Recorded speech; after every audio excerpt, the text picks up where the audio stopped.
Seguimos a continuidad con la conferencia a cargo de la doctora Caridad García. El tema: desarrollo de la excepcionalidad en el marco de la educación inclusiva, caminos recorridos y caminos por recorrer.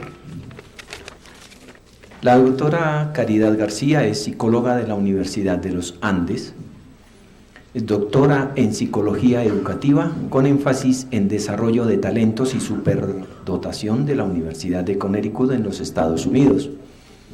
Tiene el título de magíster en educación con énfasis en currículo y enseñanza, educación de superdotados y talentosos. Es además investigadora de la Pontificia Universidad Javeriana de Bogotá.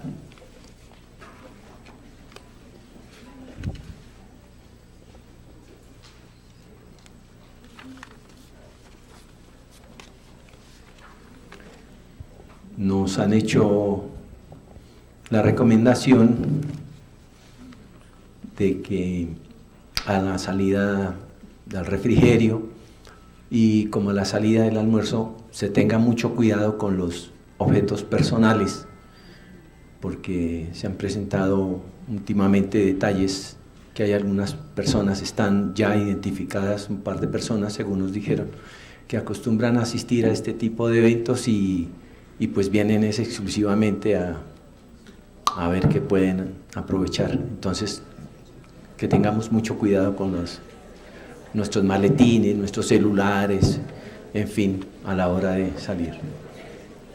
Entonces, la doctora Caridad García con ustedes. Bienvenida, doctora. Bueno, buenos días. Es un gusto acompañarlos. Tengo un pequeño problema de estatura acá. Espérenme un segundo. ¿Existe la posibilidad que me pueda mover? ¿Me ven? Sí, es que no estoy acostumbrada a quedarme quieta. Hagamos una cosa. ¿Está funcionando ese micrófono? Ah.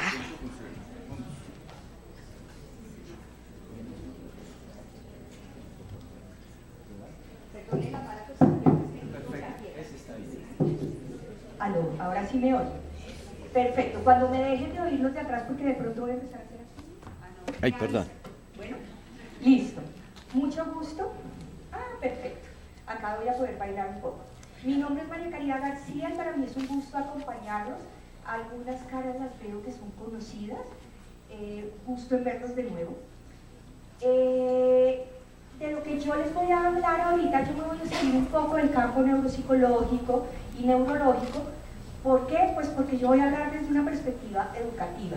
Si bien yo estudié psicología, yo siempre niego el título. Yo soy maestra, me formé como maestra en el campo y he trabajado en el campo educativo. Entonces, como sé que varios de ustedes son maestros, pero los que no son maestros tienen que lidiar con nosotros, entonces creo que esto es pertinente también para ustedes. Lo que les quiero presentar un poco es un panorama general de lo que ha sido el desarrollo del campo de la excepcionalidad acá en Colombia. Es importante para ustedes saber, nosotros en Colombia no hablamos tan claramente como de superdotación desde hace bastantes años. Es una razón pragmática, pero también hay una razón teórica detrás. En su momento la razón pragmática era, queríamos reconceptualizar un poco las concepciones de las personas alrededor de estas poblaciones, es decir, poblaciones de estudiantes con altas capacidades, altas habilidades, y una forma de desmarcar conceptualmente eso era cambiando el rótulo. Entonces, en eso de las 80, una de las cosas que se hizo fue empezar a hablar de excepcionalidad, y al incluir esa terminología en nuestra Constitución, pues políticamente quedamos marcados con ese término, ¿sí? Entonces, vamos a hablar un poquito de eso. Lo primero es que el otro día estaba en internet y recibí un mensaje, una copia de un mensaje de Facebook en donde decía: María Caridad, ponga atención a esto. Y entonces era el mensaje de una señora que decía: tengo un chiquito que tiene unas habilidades muy avanzadas, le hicieron una prueba de SI, salió volado en la prueba, pero pues no hay nada que se pueda hacer en el colegio porque en Colombia no hacemos nada, hay un foro mexicano. Entonces ahí varios de mis colegas respondieron y me dijeron: oiga, María Caridad, pilas, que mire que están diciendo que no se está haciendo nada. Y frente a eso, creo que es importante que reconozcamos nuestra historia. Tenemos más de 25 años de camino recorrido. Este camino empezó por instituciones privadas, por iniciativas privadas, pero yo les voy a hablar un poco del trabajo desde las iniciativas públicas. ¿Por qué? Porque yo creo que para nosotros es importante saber el marco legal que nos está orientando. ¿Por qué? Porque la ley en este momento es la que nos permite movernos y exigir nuestros derechos y exigir nuestras posibilidades. ¿Sí? Muchas veces decimos es que no se puede hacer nada. Ojo, en el marco de la legislación nosotros podemos hacer muchas cosas. Lo que pasa es que tenemos que moverlas nosotros. Desde el 91 se planteó que la excepcionalidad o las poblaciones excepcionales son de las poblaciones protegidas por la ley en términos educativos y se les reconoce como una población diversa. En la Ley General de Educación esto se desarrolla un poco más y se plantea como un deber de la escuela responder a esta población, y en el decreto 2082 se empieza a desarrollar eso, tanto que en el 2001 se hace nuestro primer documento de lineamientos. Todavía se consigue en internet, en donde empiezan a hablar de 2 tipos de excepcionalidad: superdotación y talentos, 3 tipos de talento, que los talentos subjetivos, que los tecnológicos, que los científicos.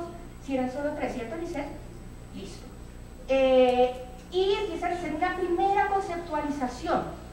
Posteriormente se desarrolla la resolución 2565 y el decreto 366. En ese momento entramos de la mano con discapacidad. ¿Por qué? Porque compartimos con la población con discapacidad algo en común, y es que somos poblaciones, o son poblaciones que tienen necesidades educativas especiales. Ojo, todas las poblaciones tienen necesidades educativas especiales, pero no lo digamos muy duro. Ahorita más tarde lo decimos más duro. Pero en este caso empezamos a trabajar juntos. ¿Por qué? Porque mucho de lo que necesitaban las poblaciones con discapacidad, las poblaciones con capacidades excepcionales o talentos también lo estaban requiriendo. Entonces, estos 2 decretos se trabajaron y empezamos a trabajar el matrimonio. Ojo, este matrimonio este año se rompió un poquito. ¿Por qué? Porque hace un mes salió un nuevo decreto para poblaciones con discapacidad, que además es un decreto que me parece supremamente hermoso. Si no lo conocen, deben buscarlo. No me acuerdo el número, ¿alguno de ustedes? El 1421, que del 29 de agosto de 2017, que a mi criterio es muy bonito, me perdonan mis amigos psicólogos, pero es porque le pone al profesor y al aula el trabajo que debe tener. ¿Sí? Digo me perdonan es porque pareciera que les quitamos trabajo a nuestros terapeutas y a nuestros psicólogos, y no es así. En realidad lo que pasa es que el niño donde está todo el tiempo es en el aula, y quien debe recibir el apoyo, buena parte del apoyo, es el maestro, para que el maestro sepa qué hacer con el chiquito. Y en algunos casos sí se deben hacer trabajos directos, pero bueno, los invito a leerla. Pero ese es nuestro primer divorcio, y en este momento en el ministerio se está discutiendo, o se está empezando el proceso de discusión del decreto que sería correspondiente a capacidades y talentos excepcionales.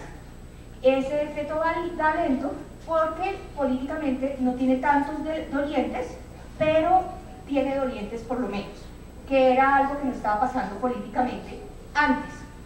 Bueno, en el 2006 se hace un documento de orientaciones que tiene un proceso muy bonito, en donde se contactan diferentes organismos, instituciones que están trabajando en capacidades y talentos excepcionales, se les pone a trabajar juntos, se recogen sus experiencias, pero paralelo se hace un estudio fuerte de las tendencias que hay en ese momento en materia de educación de estudiantes con superdotación y talento, que en ese momento hablamos ya de capacidades excepcionales y talentos excepcionales, y se plantea una definición más clara, me parece, para las orientaciones del país. Y algo que es muy importante, sobre todo para este evento, por primera vez se reconoce una cosa que es la doble excepcionalidad, y es una condición en donde tú puedes tener un chico con capacidades excepcionales, como nos planteaba Yolanda, y una discapacidad o un problema de aprendizaje. Pero también podemos tener un chico con talento excepcional y una discapacidad. ¿Y esto por qué es importante decirlo en voz alta? Por cosas como estas. Me llega un docente a decirme: Caridad, ¿yo cómo hago? Resulta que tengo un chico que tiene discapacidad auditiva y quiero meterlo en el grupo de talento de artes plásticas porque es muy bueno con la parte de esculturas y eso. Pero el rector me dice que no. ¿Y por qué te dice que no? Pues porque como lo tenemos reportado en el CIMAC con discapacidad, pues no lo podemos reportar con talento, porque no pueden estar las dos cosas, porque físicamente en ese momento el CIMAC no lo permitía. Independientemente de que el CIMAC no lo permitiera, pues la realidad lo permitía, y el decreto lo permitía, y la legislación lo permitía. Entonces yo lo que le dije al maestro es: coja el documento, llévese al rector y le dice al rector que oiga, que pilas, que hay que estar al día con la legislación también. Entonces, esto es uno de los grandes aportes en el 2006. Y el otro gran aporte es, en esa época estamos en Colombia empezando la política de inclusión. Entonces el documento busca hacer el primer planteamiento de esto en términos de inclusión. ¿Cómo sería? ¿Cómo sería el tema de capacidades y talentos excepcionales desde la lógica de la inclusión? ¿Por qué? Porque hasta este momento, en el 2001, la propuesta general del ministerio era,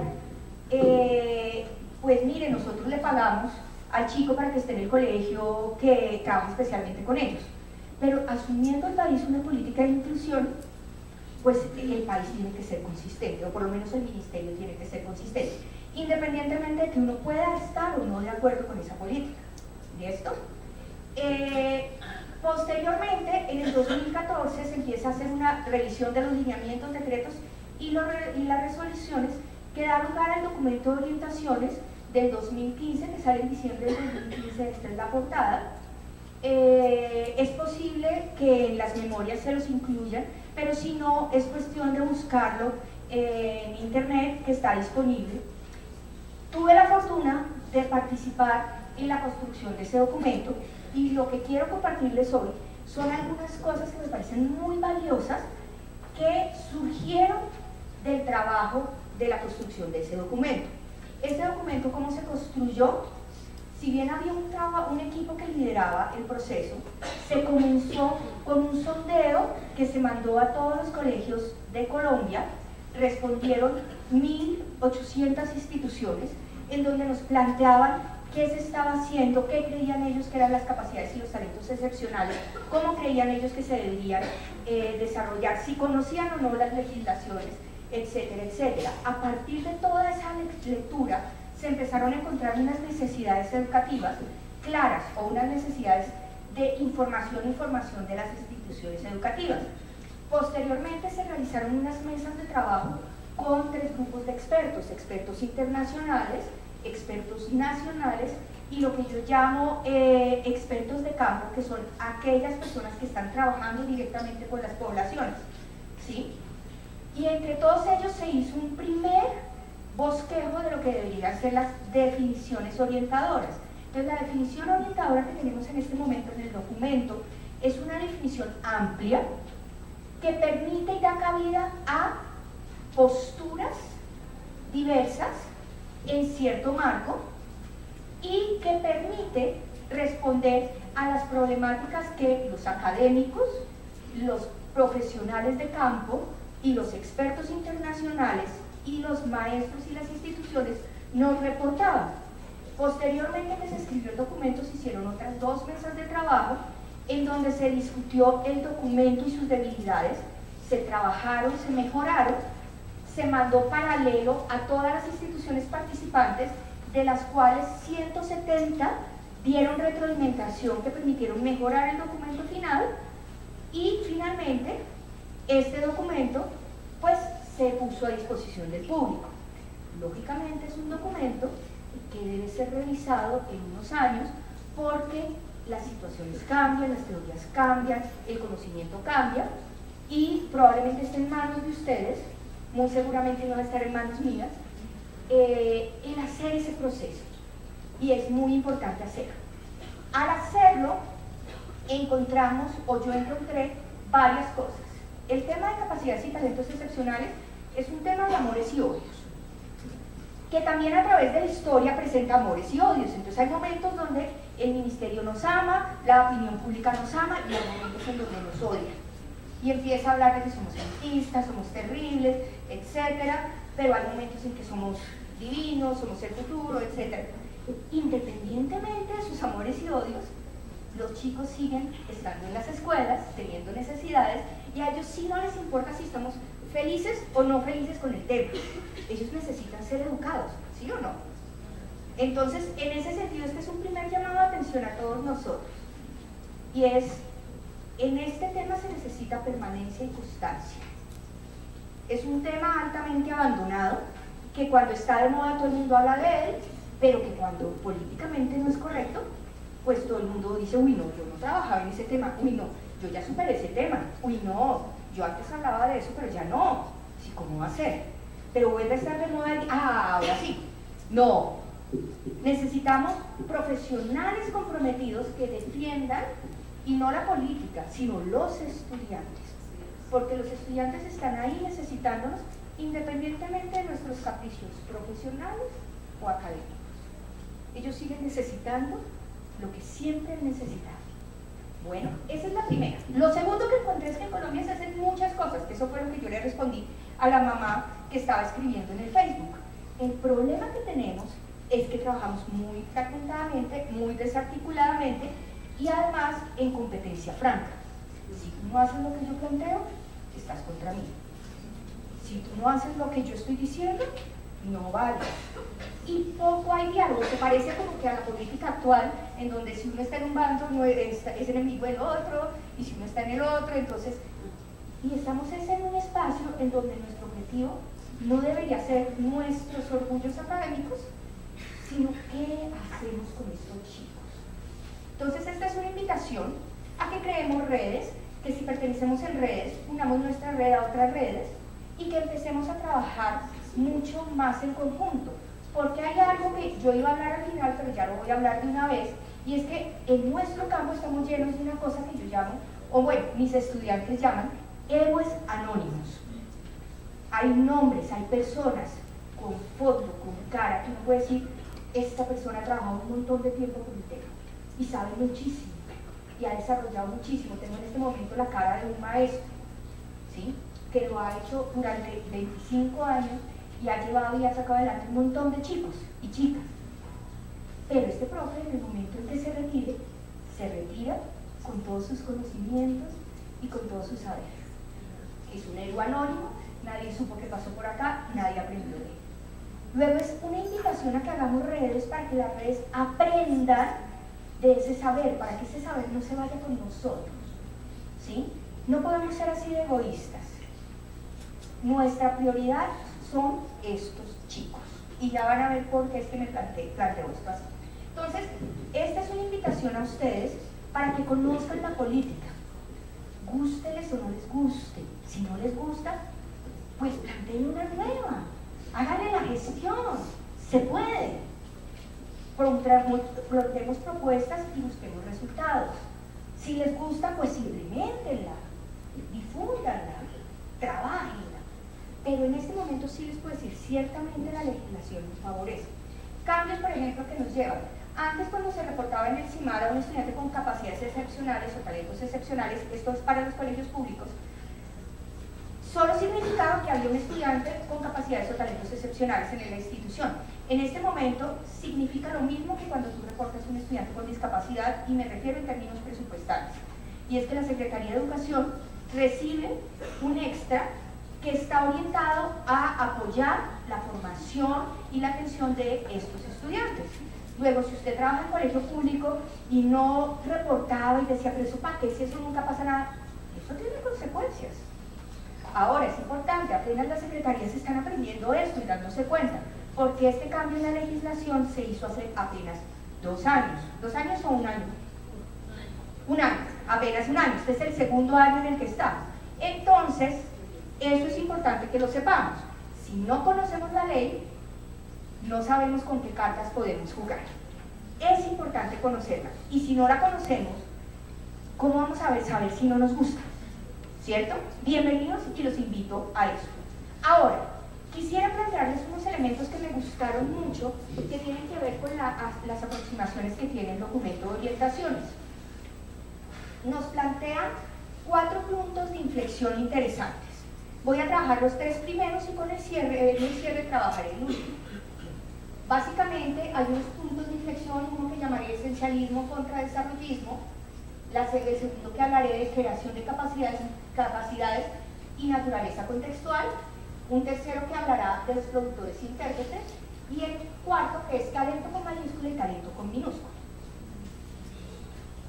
Ok, no es un secreto que en el campo de Gifted and Talent Education, Gifted Land, como lo llama Renzulli, pues hay diferentes posturas académicas, todas sustentadas por investigaciones, por discursos, por ensayos muy importantes de los académicos y de los profesionales que las defienden, ¿sí? Si uno se pone a estudiar las diferentes tendencias, esto no es invento mío, sino de un autor que se llama David June Day, uno podría clasificar esas posturas entre las posturas que son más esencialistas y las más desarrollistas, y eso es un continuo. ¿Qué es una postura esencialista? La postura esencialista es aquella que plantea que la excepcionalidad, que en nuestro caso se hablaría de capacidades excepcionales, talento excepcional y doble excepcionalidad, es una condición estructural de la persona. O sea, la persona es, ¿sí? Es superdotada o tiene capacidades excepcionales, entonces es excepcional, o tiene talentos excepcionales, entonces es excepcional. En esta postura, el eje central está en identificar quiénes son verdaderamente y quiénes no son verdaderamente excepcionales. Y posterior a esa identificación empiezo a hacer intervención. Tienden a ser posturas en donde en la carga innata es muy fuerte, ¿sí? Es muy fuerte, y en la percepción o el impacto del ambiente es un poco menor, y tiende a estar más centrado en generar ciertas condiciones de desarrollo. Pero la pregunta fundamental, que esto es lo que lo diferenciaría de una postura desarrollista, es ¿quién es? En realizar el diagnóstico. Tenemos otras posturas que son desarrollistas. En las posturas desarrollistas no se entiende el talento o la excepcionalidad como una condición estructural de la persona, sino como algo que surge de la persona, de sus comportamientos, ¿sí? Son posturas en algunos casos emergentistas, en donde se dan varias condiciones que permiten que emerja un comportamiento o una producción o un desempeño excepcional. Pero el eje más central de este grupo es que para que la excepcionalidad se manifieste, debe haber unas condiciones para que se reconozcan y se desarrollen. Es una postura mucho más pedagógica, esta es una postura mucho más psicológica. Y uno se puede mover entre ellas y estar en la mitad, o en un extremo, o en el otro. Y las diferentes teorías se mueven en un extremo o en otro. La postura del documento de orientaciones es desarrollista. Se centra mucho más en la pregunta de bajo qué condiciones se manifiesta y desarrolla las capacidades y talentos excepcionales. ¿Y por qué surge esto? En una de las mesas de trabajo, me acuerdo mucho una pregunta que le hacía a Alejandro de Subiría, porque le estaba preguntando, bueno, esto que estamos trabajando acá, de que estamos hablando de excepcionalidad, en los colegios que tú estás trabajando, ¿sí se ve o no se ve? Entonces llegaba y algún momento me dijo, pues la verdad es que no se ve tanto. Entonces yo le preguntaba ¿por qué crees que no se ve? ¿Por qué no está? ¿Porque no le estás tratando de mirar o porque la estás mirando con los ojos equivocados? Entonces él me decía, yo sí creo que está. Es probable que sea o que no la estoy viendo o que no la estoy mirando. Entonces, fíjense cómo empieza a aparecer un problema y empieza en la discusión a surgir cómo ese potencial puede estar, pero puede que yo no lo vea.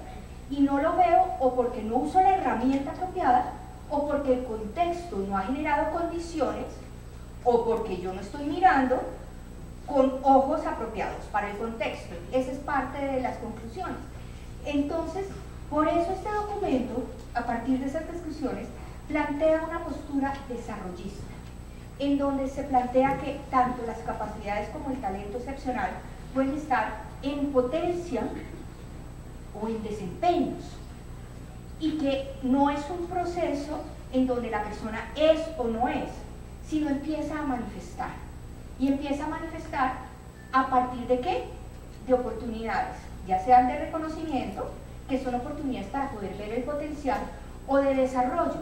Una vez yo veo el potencial, se empieza a trabajar en profundizar o potenciar esa habilidad que se está empezando a manifestar, acompañada de una cosa que surgió transversalmente, y es el problema de la motivación, ¿sí? El problema de la vinculación. Entonces, desarrollar las capacidades excepcionales es muy difícil en un chico que no desarrolla también pasión por el aprender. Bueno, en cualquier estudiante, un estudiante que no tiene pasión o amor por el aprender es muy difícil. Pero en capacidades excepcionales es aún más dramático. Si no hay amor por el aprendizaje, que es algo muy natural para un chico con alta, o una chica que manifiesta una alta avidez intelectual, pues estamos complicados. Lo mismo pasa en talentos específicos. Si no hay ese amor, esa voluntad, ese interés rodando por ahí, es muy difícil a pesar de las condiciones. Entonces, nuestra gran pregunta en el documento de orientaciones es ¿bajo qué condiciones? ¿Por qué? Porque estamos ubicándonos en una política de educación inclusiva. Si nos paramos en el discurso de la inclusión, ¿quiénes tienen o dónde tiene que estar en alguna medida el estudiante con capacidades y talentos excepcionales? ¿Dónde debería estar? ¿En dónde? En la escuela o en el sistema escolar. No necesariamente con todos, porque puede que en algún momento lo que necesite estar es con un mentor o con un experto en la universidad, pero formando parte igual de la escuela, perteneciendo, no como un ente aislado, aunque esté en un espacio distinto a la escuela, ¿sí? Pero si estamos pensando en eso, pues la escuela tiene que generar condiciones para hacer un espacio de acogida, ¿cierto? Por eso desde el ministerio nuestra pregunta más importante es ¿bajo qué condiciones se desarrolla y se manifiesta? ¿Sí? Eso es algo muy importante. Algunos de ustedes dirán, ¡ay, tan bonito! Pues las políticas tienen que ser bonitas. Imagínense una política que no sea deseable. El trabajo duro es hacer que nuestra realidad se parezca en las políticas. La otra opción es hacer políticas feas que se parezcan a la realidad, pero pues así no debe. Alguien me explicó que así no se hace la política tiene que ser algo hacia donde uno quiera ir, ¿sí? Bueno, ay, yo perdí, ¿dónde tengo la página? Listo. Entonces, primer tema, ¿dónde nos paramos en la política? Más hacia el lado desarrollista. ¿Sí? ¿Eso quiere decir que el problema de la identificación no importa? No, no quiere decir eso. De hecho, el documento deja de hablar de diagnóstico de identificación para hablar de reconocimiento, porque lo importante, más allá como plantea Yolanda, no es el diagnóstico, sino el qué podemos hacer.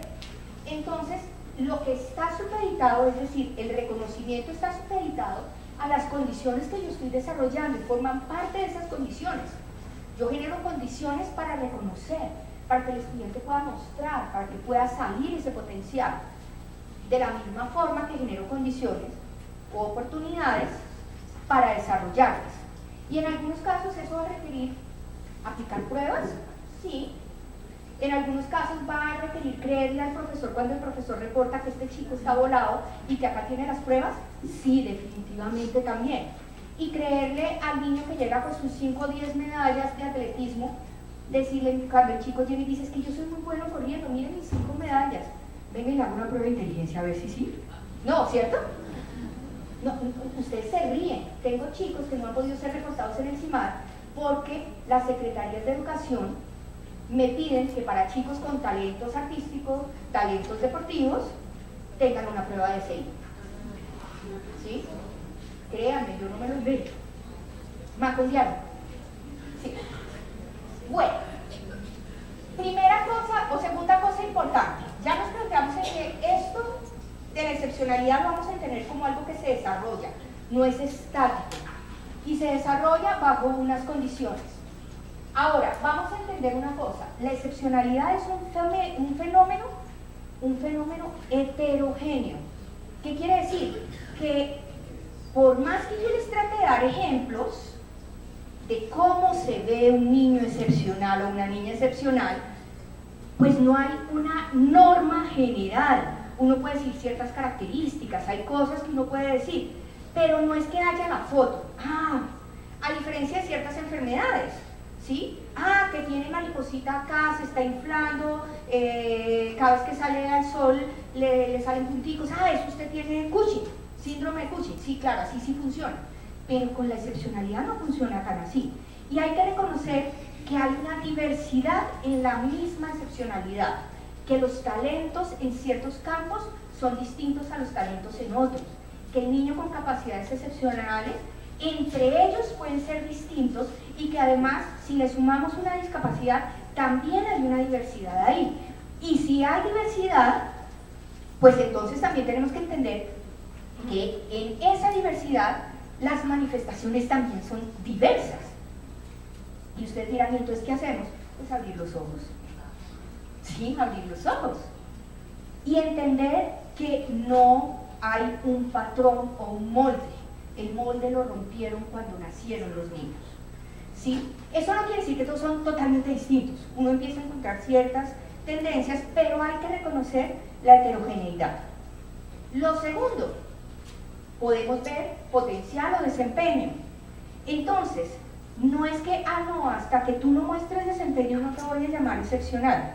Pero si para mostrar desempeño requiere unas condiciones de desarrollo, entonces ¿cómo hacemos? Tenemos un círculo vicioso ahí, ¿cierto?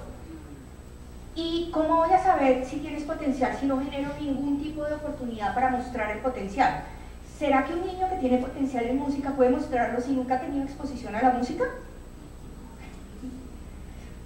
Hay unos pocos que a pesar de no tener exposición a la música, y tengo el caso de un estudiante que sí tenía exposición a la música, pero nadie todavía sabía que tenía un potencial muy alto en música.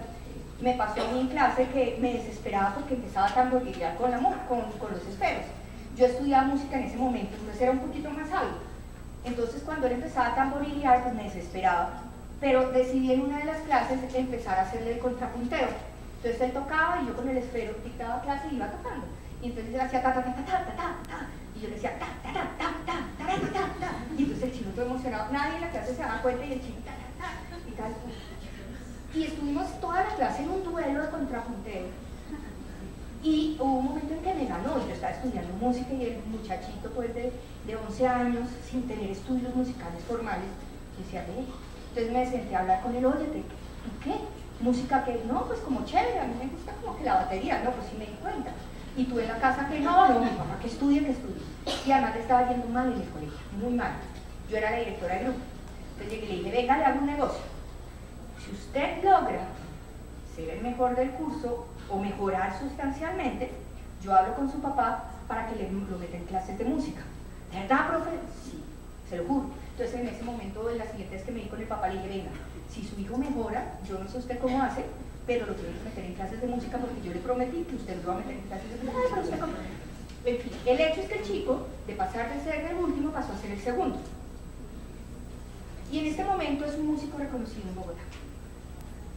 Y tiene giras, él tiene en este momento unos 29 años y hace giras en Latinoamérica. En ese momento va en ese nivel. Y surgió, hubo una oportunidad, en este caso fui yo la que tuvo la oportunidad de pillárselo. Y Afortunadamente el papá respondió, aunque el papá en el momento no iba a cumplir porque me dijo, no, pero él podría ser el primero, cuando sea el primero, y yo, ay, no sea, venga que pasó de ser el 30 al segundo, ya, bájele. Pero quiero mostrarles con este ejemplo cómo algo puede estar en potencia o en desempeño, y en potencia vale la pena generar condiciones para que se vea, ¿sí? A veces no existe y sale la condición a pesar de. Pero muchas veces lo que es necesario es crear condiciones. Y lo que se necesita no necesariamente es que haya alguien evaluando así, sino que haya a veces un maestro que esté con los ojos abiertos, fijándose en esas cosas.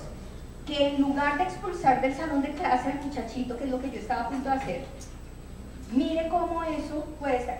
Dejó de tocar batería en clase, por cierto. Y además se puso pilísimo en clase. O sea, muy bueno se puso en clase. Entonces, les dejo eso. La pregunta acá, entonces, si hay potencial, si se entiende la excepcionalidad como potencial y como desempeño, nos toca empezar a pensar qué oportunidades se requieren para ver ese potencial y para generar ese crecimiento. Ahora, hay un tercer punto en el que sí se hace mucho énfasis en el documento, y es que la excepcionalidad está claramente determinada por patrones culturales, por sus contextos. Entonces, debe comprenderse dentro del entorno sociocultural en el que está. Por ejemplo, tengo otra estudiante que originalmente es de Los Llanos, es un talento en música, en violín específicamente, y llega a Bogotá a los 5 años o 6 años, y es pues músico llanerito, y a los 5 o 6 años cantaba y tocaba música llanera, bailaba música llanera, casi como una profesional. ¿Sí? Entonces era de las de mostrar en todos los eventos, etc. El contexto musical de ella, ¿cuál era? La música llanera. Llega a Bogotá, bueno, ¿dónde le ponemos música? No, pues va al conservatorio. Entonces esta llanerita llega al conservatorio y adivinen qué pasa. No, pues para fortuna de ella, los del conservatorio sí son pillos y entienden que la habilidad musical se puede manifestar de acuerdo al contexto, no como nosotros pensamos ahorita que el conservatorio le decir, no, lo que tú tocas no es música. No, ellos sí fueron pillos. Pero me encanta hacer este ejercicio porque todos pensamos que no iba a pasar. Sí, no. La trabajan y de hecho un año después se enamoran de un instrumento que curiosamente se parece en sonido mucho a el de la música llanera, y es el violín. O sea, pasa del amor al sonido del arpa al amor por tocar violín, ¿sí? Pero entonces fíjense que se requirió de una persona inteligente en términos, o sabia, más que inteligente, sabia, que fue capaz de reconocer que eso que yo veo en un contexto cultural distinto es manifestación de una habilidad musical muy fuerte. Porque es que puede que yo diga, ay no, pero es que eso no es música de verdad, pero por ejemplo la música de llanera es puro contrapunto, y eso en términos musicales es absolutamente complejo, y dominarlo es absolutamente difícil, ¿sí? Entonces eso es importante. De la misma forma que cuando vemos a un chiquito que a los 7 años es capaz de jalarse un carro, desbaratártelo, abrirte la puerta, desbaratar y llevarse el encendido electrónico, sabe qué conectar, qué desconectar, tiene la habilidad manual, en lugar de pensar, acá tenemos un criminal en potencia, bueno, no es en potencia, es de hecho, tenemos un mecánico impresionante, ¿sí? Este podría ser la próxima nave espacial para la NASA, ¿sí? Pero ¿qué es lo que vemos en este chiquito? No, este es un criminal, vamos y lo metemos al sistema correccional. Pues sí, es un criminal en ese momento, pero es un chiquito que tiene una habilidad muy fuerte que, y en esto retomo las palabras de Jaime Parra, nosotros tenemos en nuestra sociedad un competidor muy fuerte para el desarrollo del talento, y es la calle, y es la criminalidad. La criminalidad y la calle son excepcionales para desarrollar el talento y el potencial y capitalizar en el potencial de sus miembros, ¿sí o no? ¿Cuál es el problema? Que lo hace a costa de ellos mismos. Ese chiquito, que es un duro, desvalijando carros, probablemente unos años después esté muerto o en la cárcel. O sea, acá viene una pregunta que voy a abordar más tardecito. Entonces, ¿Qué es importante? Que nosotros podamos entender la excepcionalidad en el contexto en que están nuestros estudiantes. Es distinto ver el talento en ciencias naturales en el Amazonas que en Bogotá, ¿sí? Es distinto, se manifiesta muy distinto el pensamiento natural. En esto les muestro cómo las condiciones también afectan. Otro ejemplo, tengo una mamá de un chico con un talento excepcional en matemáticas que me lo reporta, que en el colegio no quieren trabajar con él, bla, bla, bla. Bueno, está toda la historia típica. Y me cuenta entre las cosas es que no, él con su hermanita, y entonces yo digo, ah, tiene una hermanita. Sí, el chico tiene 7 años ahora y la hermanita tiene 6. Cuando estábamos hablando el chico tenía 6 y la hermanita tenía 5. Ah, ¿y la chica qué? No, ella normalita.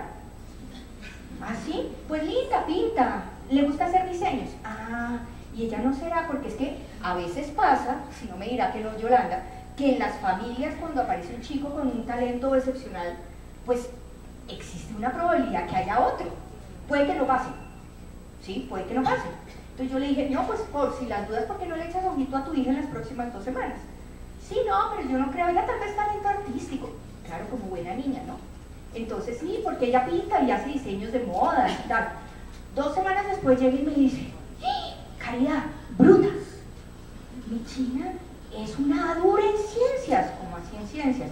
Bueno, en pensamiento científico. ¿Cómo así que en pensamiento científico? Imagínense que me la estoy pillando que ya hace experimentos controlados. ¿Cómo así que experimentos controlados? Todo esto muy natural, incipiente, o sea, es espontáneo. La chiquita quería saber, pues porque lo que le gusta es pintar, cuáles eran los mejores materiales para poder pintar en una piscina. Entonces, en lugar de hacer lo que hace cualquier niño, y es, mami, ¿cuáles son los colores que me sirven para pintar en la piscina? Lo que hizo fue diseñar un experimento, se consiguió una pecera, puso al hermano a trabajar para ella, porque ella no tenía la habilidad para hacer muchas cosas como escribir, y le hizo hacer una tabla de doble entrada, que ella no tenía ni idea que eso es una tabla de doble entrada. Entonces, en un lado ponía el material y en el otro lado ponía si sí servía o si no servía. El que le hacía de escribir era el hermanito.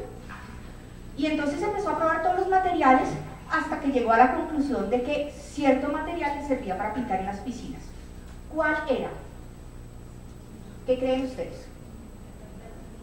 Las crayolas, exactamente, porque las crayolas son de aceite y repelen el agua y funcionan perfecto. ¿Cómo se manifestó ese talento en lógica formal que tiene esta chiquita? En las artes. ¿Y por qué en las artes? Pues porque ese es en lo que ella está metida. Entonces yo le decía, ¿se imagina donde usted le diera un kit de química a esa niña? ¿Quién sabe qué haría? ¿Sí? Con eso le regreso a este punto. La excepcionalidad está determinada por factores contextuales y debe comprenderse dentro del entorno sociocultural en que está inmerso ese estudiante. ¿Sí? Y les puse ya 3 ejemplos que nos muestran cómo el contexto nos puede permear, permitir o ocultar ese potencial. Y finalmente, algo que pasa en el documento que puede ser cuestionable, y es que el documento le pone la responsabilidad a las secretarías de educación y a las instituciones de crear sus propios programas y sus propias oportunidades de desarrollo y de reconocimiento. ¿Y esto por qué? Pues porque si uno cree que es contextual, que es heterogéneo, ¿sí?, que es diverso, que está en potencial o en desempeño, ¿quién puede decir qué necesita estos chicos? ¿Cómo se ven con estos chicos en particular? Pues los que están ahí. La Secretaría de Educación de Bogotá no le puede dar necesaria, o bueno, puede que le dé pistas a la Secretaría del Amazonas, pero probablemente los de Amazonas tienen que resolver el problema porque es un contexto muy distinto. Las manifestaciones son muy distintas. Chévere que nos hablemos todos porque puede que haya cosas transversales, pero la responsabilidad es de las instituciones. Y yo, porque a diferencia de otros colegas, le dejo la responsabilidad a las instituciones, porque he tenido experiencias sistemáticas de que cuando una institución se pone a trabajar, se pone a hacer trabajos en serio, lo hace y es capaz de responder. Nosotros históricamente hemos dicho que los profesores no tienen tiempo, no son capaces, háganle el documento facilito para que lo lean, ¿sí? Eso fue una de las cosas que, por ejemplo, en el documento, cuando empezamos a definir criterios, me sugirieron, no en el ministerio, afortunadamente, sino otros colegas. Dijeron, no, hágalo más sencillito porque es que no se lo van a leer.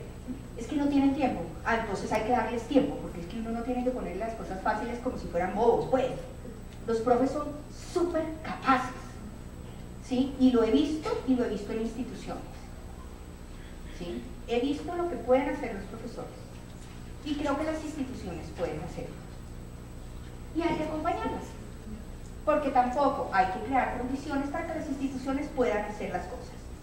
Bueno, esto es un poco el resumen de las cosas que uno tendría que tener en la cabeza.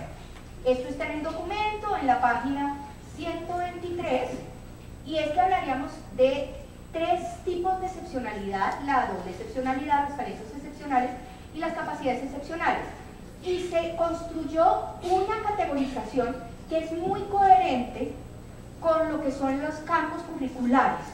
Pero ojo que esa es una categorización arbitraria.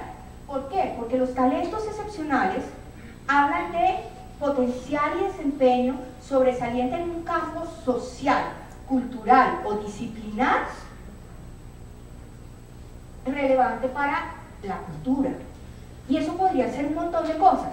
Es decir, acá está todo, nosotros tratamos de poner todo, pero por ejemplo, ya hace poco, hablando con un colega, caí en cuenta, me dijo de frente: oiga, ahí hay un problema. ¿Y cuál es el problema? Pues que usted no está incluyendo los oficios. Realmente no fue una conversación, sino fue un escrito que leí en donde él decía: oiga, no está incluyendo los oficios. Entonces, si el potencial del chico es en gastronomía, quiere ser un gran panadero o quiere ser un gran artesano, ¿dónde está? ¿Liceo está en algún lado? Ese sí se nos quedó por fuera, ¿sí? Es que acá tengo una de mis profesoras que me ayudó en este proceso. Entonces, si hay que mirar a alguien más, por favor, miren a ella. No me entiendo. Pero entonces, por ejemplo, hay cosas que se nos quedan por fuera. Y en el documento de orientaciones dice claramente: esto posiblemente tiene que modificarse porque esta categorización que hicimos fue una categorización práctica que nos permitiera ayudar a los profesores y a las escuelas a orientar en lo que se ve tradicionalmente en las escuelas. Pero por ejemplo acá no está oficios, que también es legítimo. Uno, ¿por qué no puede hacer su vida como panadero si eso es lo que quiere? ¿Sí? Yo se lo agradezco a muchos de los que viven cerca de mi casa y tienen un pan fantástico, así no me toca comprar pan Bimbo, que pues sí funciona, no se daña nunca. Pero por ejemplo también en ese mismo, él me decía: pero ¿y los filósofos dónde están? No, los filósofos sí están acá, en las ciencias sociales y humanas, los historiadores, todos los que trabajan con esos grandes ideales. ¿Dónde están los religiosos? También en las ciencias humanas, sí, ahí están todos ellos, pero puede que se nos queden por fuera. Entonces esta clasificación, recuerden que no es pues Dios la manda así, no, es práctica. Y hay montones, hay unos que los clasifican distinto. Por ejemplo, esta tarde ustedes van a escuchar a Miguel de Subiría planteando 6 tipos de talentos. Es otra forma de clasificarlos y es muy interesante también. Esta tiene un objetivo bastante práctico y podrá ser modificada con el tiempo.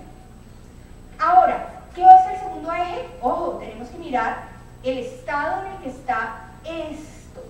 Si está ya mostrando desempeños o potenciales. Es distinto un niño que tiene en sus cuadernitos frases muy bonitas escritas, en donde se ve un gran potencial escritural, al chico que ya ha ganado, o la chica que ya ha ganado el concurso nacional de cuentos y está mandando concursos por fuera, en inglés y en español. Y los dos van a necesitar cosas distintas.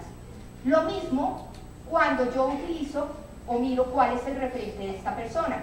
Mi referente de excepcionalidad es excepcional frente a los de su aula. Ok, yo voy a tener que hacer unas cosas que probablemente estén asociadas a diferenciación curricular, pero si es excepcional frente a los de todo su nivel o los niveles siguientes, pues puede que necesite algo fuera del aula. Pero si además es excepcional para el colegio, pues puede que piensen que con deportes esto ustedes lo tienen absolutamente claro. ¿Qué es lo que hacen con el mejor del curso en deportes, el mejor de toda la primaria, el mejor del colegio, el mejor de la región, el mejor del país? ¿Hacen cosas distintas? Sí, porque, sí que somos elitistas, porque al mejor del país se le manda a la selección Colombia. ¿Por qué se le pone a jugar con los mejores del país? Pues, a menos que esa persona necesite aprender que tiene que ser capaz de jugar con todo el mundo. Entonces lo pongo a jugar con todo el mundo. ¿Sí? Listo. Ahora, esto surge, esta es la última reflexión que tengo para hacer, creo, y surge de unos correos que un colega me envía mientras estamos haciendo el documento de orientaciones y me cuestiona fuertemente frente al problema del desarrollo del talento. Entonces me manda un correo diciendo, ¿vale la pena convertirse en talento?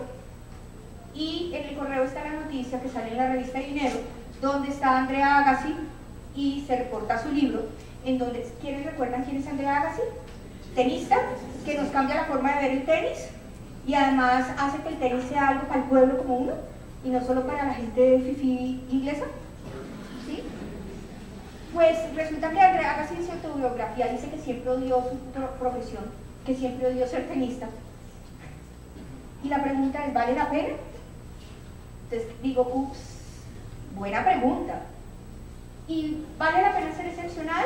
Y entonces me manda la noticia de David, olvidé el nombre, David Moore, que es ciclista o monta, hace BMX, campeón mundial, 14 medallas de oro, etcétera, y se suicida a los 41 añitos. Y la pregunta es, ¿vale la pena?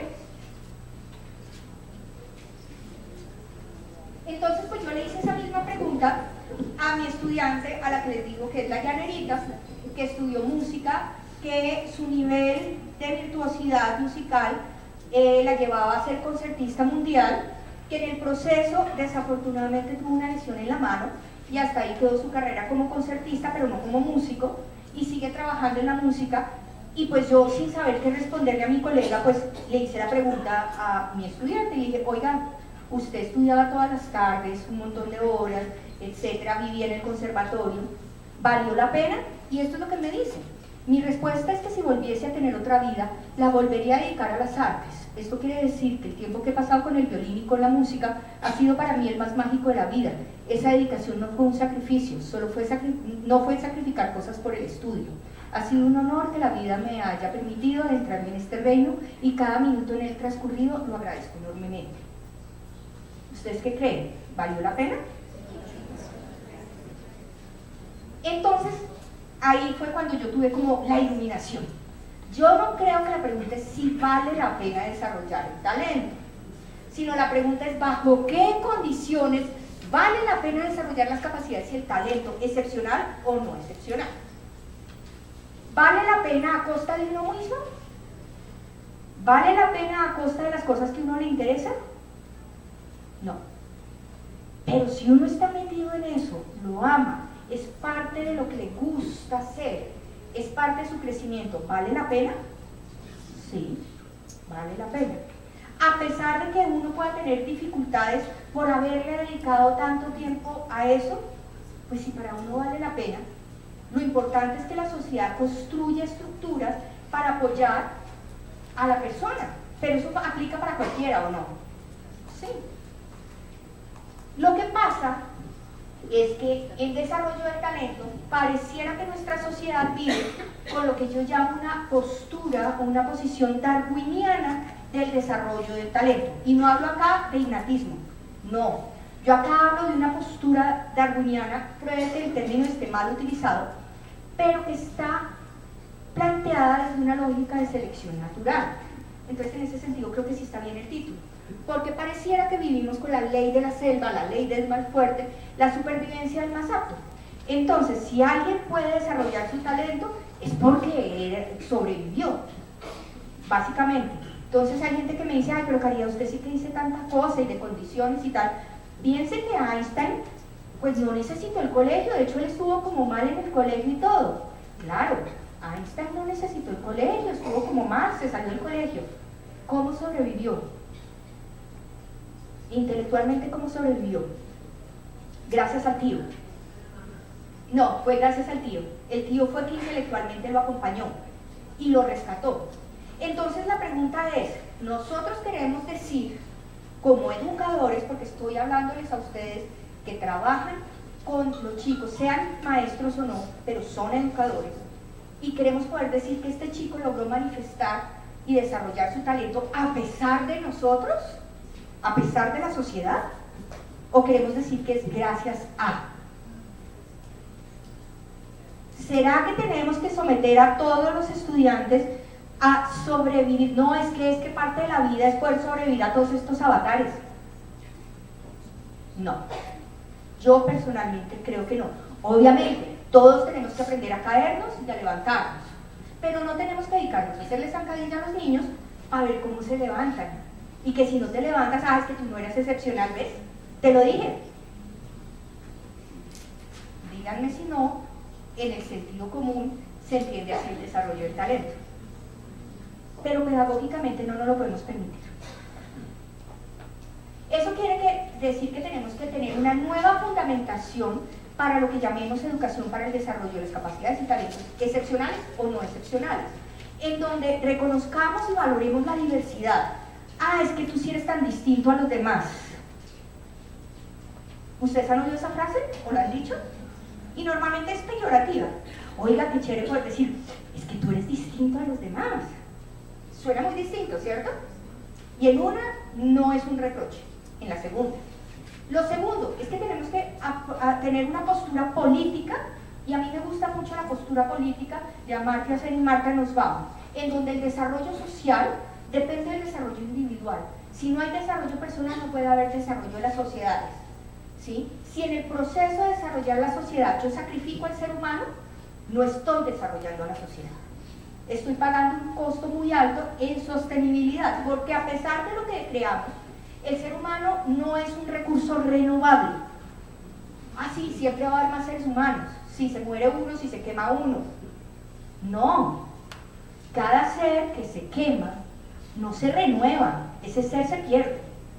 Entonces tenemos que empezar a entender que el ser humano como recurso es un recurso no renovable, ¿sí? Y que para que se pueda desarrollar la sociedad debe generar unas condiciones de desarrollo. Es decir, como plantea Marta Nussbaum, la sociedad debe crear capacidades. Están las capacidades que crean la sociedad, que se combinan con las capacidades naturales, y eso genera una cosa que ella llama las capacidades combinadas, que la capacidad combinada viene siendo el potencial y la posibilidad de desarrollo real de una persona en libertad. ¿Y por qué pongo la palabra en libertad? Pues porque si yo puedo tener un talento altísimo o un potencial altísimo en un campo, pero si yo no amo ese campo, ¿por qué estoy obligado a perseguirlo? No, en libertad, pero yo tengo que saber que tengo el potencial y tengo que tener la oportunidad de desarrollarlo. Soy yo quien puede decir no, no quiero, ¿sí? Pero si no tengo ni siquiera la oportunidad para decidir, ¿qué puedo hacer? Y ustedes me dirán, pero si son muy chiquitos para decidir. Los niños chiquitos tienen también poderes de decisión. Ellos saben qué les gustan, qué no les gustan, qué les atrae, qué no les atrae. Y nosotros como maestros también generamos condiciones para que conozcan, exploren y se puedan enamorar de los diferentes campos. Y lo tercero, súper importante, tenemos que cambiar esa ética del mercado. Es que tenemos que trabajar el tema de las capacidades y talentos excepcionales porque los niños son el capital social de la nación. Sí, y es que tenemos que mejorar porque tenemos que ser capaces de competir. Sí, pero pues yo la verdad creo que nosotros hacemos esto para cuidar a la persona. Porque si uno, y piensen ustedes cuando han sentido que quisieran desarrollar algo y no lo pueden hacer, se siente como si se le marchitara algo por dentro a uno. ¿Sí? Se siente un incompleto. Parte del cuidado, o de una ética del cuidado, es ser capaz de cuidar de la persona, de su intelecto. Y cuando yo digo cuidar de la persona, es ser capaz de reconocer que el intelecto no es solo la persona, que la capacidad o el talento excepcional no es una condición estructural, sino es una de las cosas que está en la persona, pero no más. Que la persona es mucho más también, y que a veces necesita otras cosas. Que puede que lo que necesite ahora son 4 horas diarias de piano, puede ser, pero puede que lo que necesite es 4 horas hoy, pero mañana irse a rascar la barriga mirando el cielo en un parque y tocando el pasto, puede ser. Pero también requiere que el chico y uno comprenda el cuidado del otro. La educación para el desarrollo de la excepcionalidad no debería ser política y éticamente neutra. Yo sí creo que debemos centrarnos en el cuidado de la sociedad también. ¿De qué nos sirven mentes brillantes que no se cuidan o no cuidan a la sociedad? ¿De qué nos sirve que tú seas capaz de ser la mejor versión de ti mismo si en el camino arrasaste con toda la sociedad? ¿Eres la mejor versión de ti mismo? No. Y si para ser la mejor versión de ti mismo acabaste con ti mismo, ¿eres la mejor versión de ti mismo? No. Algunos desafíos.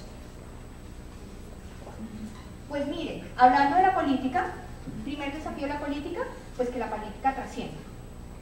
Bonito lo que les conté, ¿cierto? Pues a mí sí me parece, pero pues hay que volverlo realidad. La política del 2006, el documento de orientaciones, a mí me pareció para su momento excelente, hermoso, pero cuando hicimos el sondeo, más del 60% de las escuelas no tenían ni idea de su existencia. Entonces, por ejemplo, ¿cuántos de ustedes conocieron la del 2006 y la del 2001? No levanten la mano. Yo asumo que algunos levantaron la mano y otros no. Me encantaría que todos. Espero mañana o pasado mañana preguntar, ¿y quiénes conocen la del 2015? Y todos levanten la mano. Bueno, entonces este es el primer desafío que tenemos políticamente. El segundo que tenemos es generar capacidades de inclusión. ¿Por qué? Porque estamos en política de inclusión. ¿Sí? Si le vamos a jugar a la inclusión, pues hay que generar condiciones. Eso quiere decir que las universidades tenemos que generar procesos de formación de los docentes, las instituciones también, que hay que hacer eventos como estas, y que ya se me está acabando el tiempo. Y unos 3 minutos. ¿Me lo vales? Listo. Generar estructuras de acogida, sobre todo para que los maestros, y tienen que ver mucho más con la formación de maestros, para que ellos puedan generar en sus aulas estructuras de acogida para sus estudiantes. Vinculación a redes, que ya se los comenté. Y con esto quiero cerrar. Un pequeño, tranquilos, esto va a estar en las memorias. Ay, ¿no les habían contado ese secreto? ¿Les hicimos gastar memoria en el celular? Ok, un pequeño colorado. Para cerrar, les presento a Juan Eugenio Ochoa, colombiano, que tiene 34 años, ¿sí? ¿Sumé bien? Sí. Médico, que tiene doctorado en medicina cardiovascular, en cirugía cardiovascular. Está el doctorado lo hizo en Italia. Mientras estuvo en Italia, pues decidió estudiar pintura. Él pintaba, hacía estos típico dibujo costumbrista de la vaquita, la casita, como cuando uno sale a Bogotá y los encuentra en la carretera y se los compra para la casa y eso. Ese tipo de dibujo es el que él hacía. Y entra a estudiar artes, bellas artes, en la Academia de Milán, y 3 años después tenemos que este muchacho ha ganado todos estos premios. Es considerado uno de los jóvenes talentos en artes plásticas en Italia y en los países de la región. Pregunta: ¿Juan Eugenio manifiesta talento excepcional en dibujo, en pintura? Sí. Sí, él está logrando lo que pocos logran en términos expresivos. Esto se llama icónica conceptual, genera una técnica propia, es única, y puede que, si tienen suficiente fama, la historia lo dirá, o sea, una nueva tendencia en el futuro. A mí me parece un poco fantasmagórica, pero cada vez que lo veo me gusta más. Les voy a poner un segundo ejemplo. Este es una colorista que a los 40 años, después de haber dejado de colorear, que coloreaba en el colegio, pues como todos nosotros, decidió retomar los colores. Ella no dibuja, colorea. Y este es uno de sus primeros dibujos, hace 5 años, presentable. Y su proceso ha ido así. Estos son los últimos dibujos que ha coloreado. ¿Ustedes creen que ella presenta talento excepcional en dibujo? Pues en coloreado. ¿Sí? Muchas gracias, pero no. Esto es lo que cualquier estudiante de dibujo logra en el primer año. Él, en este momento, es la mejor versión de sí mismo en dibujo, sí. ¿Y eso le lleva a generar una nueva tendencia a nivel artística en Europa? Sí. ¿Él podríamos decir que es un talento excepcional? Sí. María Caridad García, que pinta en sus tiempos libres, porque además los colores no se pagan solos, uno tiene que trabajar y comprarlos. ¿Es la mejor versión de sí misma como colorista en este momento? Sí. ¿Es excepcional en el campo del colorismo? No. ¿Pero es feliz? Sí. ¿Y lo disfruta tanto como Juan Eugenio? Sí. ¿Y vale la pena que tenga oportunidades de desarrollo de su interés? Sí. ¿Pero es distinto? Sí. Es distinto su nivel de producción, su nivel de potencial. Eso no quiere decir que no requiera oportunidades de desarrollo, y esto es lo que, con lo que estoy cerrando, que llamaría yo talento con T mayúscula y talento con T minúscula. Talento excepcional y talento personal. Los dos son importantes porque permiten a la persona ser mejores, ¿sí? Desarrollarse plenamente, y a los dos debemos servir. ¿Listo?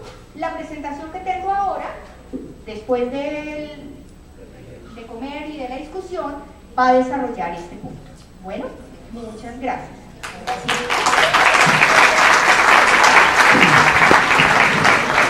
Muchas gracias, doctora. Invitamos entonces aquí a la mesa a la doctora Yolanda y a la doctora